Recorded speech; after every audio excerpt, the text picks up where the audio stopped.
My YouTube channel. My name is J, and if you're here to stay, make sure you give this video a thumbs up, make sure you like, make sure you comment, make sure you subscribe, and if you're here to go, like it anyway. I realized the label of being a strong black woman, it comes from trauma. Y'all, in today's video, I'm gonna be covering basically how being a strong black woman comes from trauma and how we don't have to be that, right? So as you know, like in our society, people are pushing the stigma of being a strong black woman, being Miss Independent, I don't need no man. Let me tell you something. Naisha Jones, I need a man, okay? I'm not, feminism, it's not in the Bible, sis.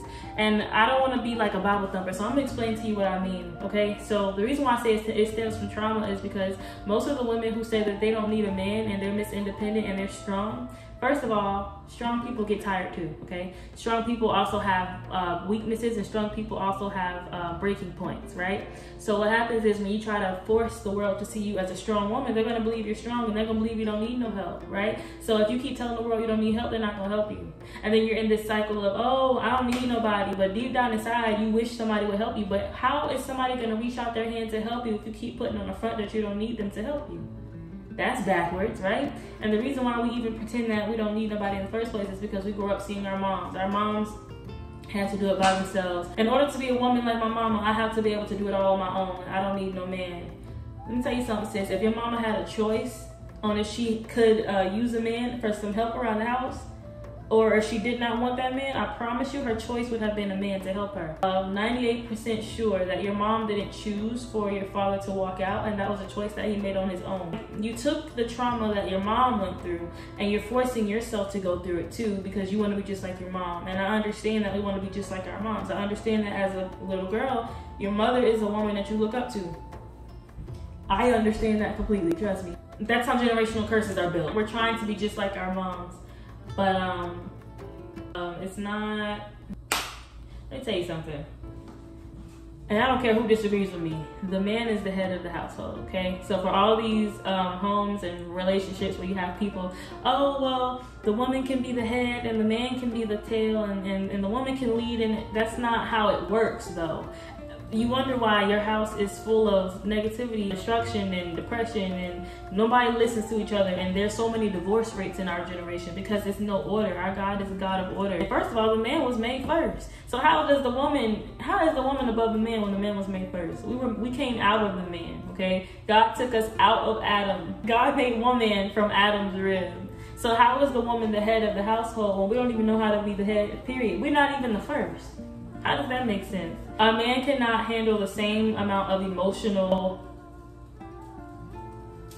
strain as a woman can. Because that's how God made us. You know, God made us to be able to carry the babies because he knew we could take it. If a man had to carry a baby, sis would not have no babies. The world population would be at 2, okay? And a woman can't handle the same amount of physical labor and pain that a man can, right? Yeah, we can handle like birth, but if you want to contrast them and compare them, God gave us a bigger, yeah, we can handle more pain physically. But what I'm saying is, like, there's a reason why God made the punishment for men to have to work. And the woman's punishment was we had to give birth and have painful birth because he knew which one could handle it, right? So when you step out of God's order, you are on your own. When you step out of God's order, you can't keep praying to God, oh God, can you please help me in my marriage? God is not going to bless your mess, sis. If you want God to bless your marriage, then you have to get your marriage in order first. You have to learn how to be submissive. I understand that your dad may have been the first man to hurt you. I understand that every boyfriend you have hurt you, but that's only because you keep choosing men that were just like your dad, and that's what you think love is. If you want to know what love is, find out what love is from your father. Find out what love is from God. Let God teach you what love is. You do not have to go through trauma in order to know what love is. You do not have to go through pain in order to prove that you don't need a man. If women and men stop trying to prove, if black women and black men especially stop trying to prove that we don't need each other, we'd be better off. It's a cycle, and you can say that it's not a race thing, but it is a race thing because in black households, you see so many single moms, or you see single dads and blaming the single moms, or you see single moms saying, I am the dad. No, you're not the dad. You can't be the dad because you are a woman. You can't raise a man child or a woman child the same way that a man can. If you are a woman, you can only be a mother. And if you are a man, you can only be a father. Why? Because I learned from Prophetic Persia. She said that there's power of life and death in our tongue, right? But for a woman, we birth things. So your mother can say, hey, you can be anything you want to be. Your mother will say, you're beautiful, or you're handsome, and you're this and you're that. She's birthing things inside of you. But what the father's job is to speak things that establishes. So your mom can say, hey, you can be whatever you want to be. Now your mother has birthed something in you that she planted a seed there, you know? You notice how we start off as a seed, right? Your mother planted the seed. Okay, my mom told me I can be who I want to be. I can be who I want to be for real. And then the father's job is to establish it and set it in stone. The father is the rock and the foundation. He sets it in stone. You want to be a ballerina. Your mama says you can do whatever you want to be. And your dad trains you and he takes you to ballerina classes.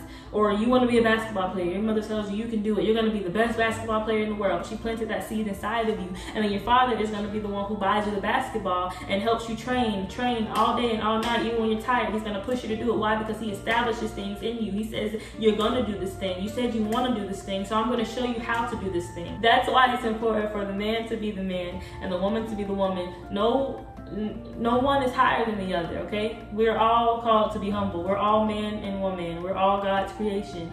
But it's just a simple fact that you have to be led by a man, okay? You have to get out of this mindset of I don't need a man. Because I'm telling you one thing, sis, if you are constantly saying you don't need a man, you're constantly trying to prove your strength, you're constantly trying to prove that you don't need nobody, you're prideful, you don't need help, and I'm stronger than this, and I'm bigger, and I'm better, you're acting like a man. And I'm telling you one thing, sis, I don't think a man is going to marry a man, right? And you wonder why you keep finding men who act like sissies, okay? Ain't no manly man gonna marry a manly woman.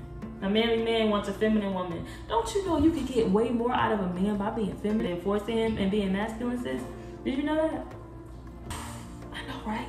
Because it does something to him. You are his soft spot. You're his strength and you're his backbone, but you are that man's soft spot. To be a man in the world is hard, right? He has his own duties. Your job is to be his soft spot. No man wants to be in a world that's harsh, be in a world that's stressful, and then come home to a harsh wife and a stressful wife. For it is better to live on the corner of the roof than to live with a quarrelsome wife. I know it's easier said than done. I'm not saying to drop your trauma right now. I'm not saying to be the best person right now. I'm not saying to just watch this YouTube video and it's going to heal everything in you. But I want you to pray to God, right, for the women. If you know that you want to be a wife one day, and you know that you do want help, and you understand that this role of I don't need nobody has been doing more so harm to you than good, then ask God. Say, God, soften my heart. Help me to be feminine. Help me to be the woman that you see me to be. Femininity is not how you dress. It's your attitude and the way you look at life. It's the way that you speak. It's the way that you plant seeds into people. It's what you birth in people. It's your demeanor. It's your perspective on life. It's your mindset. It's your goals. Being feminine is more than putting on feminine clothes, okay? There are a lot of feminine women out here who are actually men. Well, when I put it that way, I'm actually very right, but I don't want to get canceled, so I'm not going to get in. So yeah, that was today's video. I hope you guys enjoyed this video. I hope it helped something inside, okay? I hope I helped you. This is not me bashing you. I was this woman, and I struggled a lot because I grew up with a mother who did not have, you know, a man to help her. I grew up with a mama who did it all on her own. So I grew up thinking, well, I'm doing it on my own too. I don't need nobody. I can do this by myself. Like, we can't do it by ourselves. God said it's not good for a man to be alone, right? So we can't do it on our own, okay? So drop the act and ask for help. You can't complain that everybody's praising how good of a swimmer you are when you're not telling them that you're drowning, okay, sis? Let that sink in, catch that. I hope you guys enjoyed this video. At the end of the day, I'm just Nia J. You don't have to listen to a thing that I say. Educate so that we don't generate more lost generations. Love and light, y'all. Peace.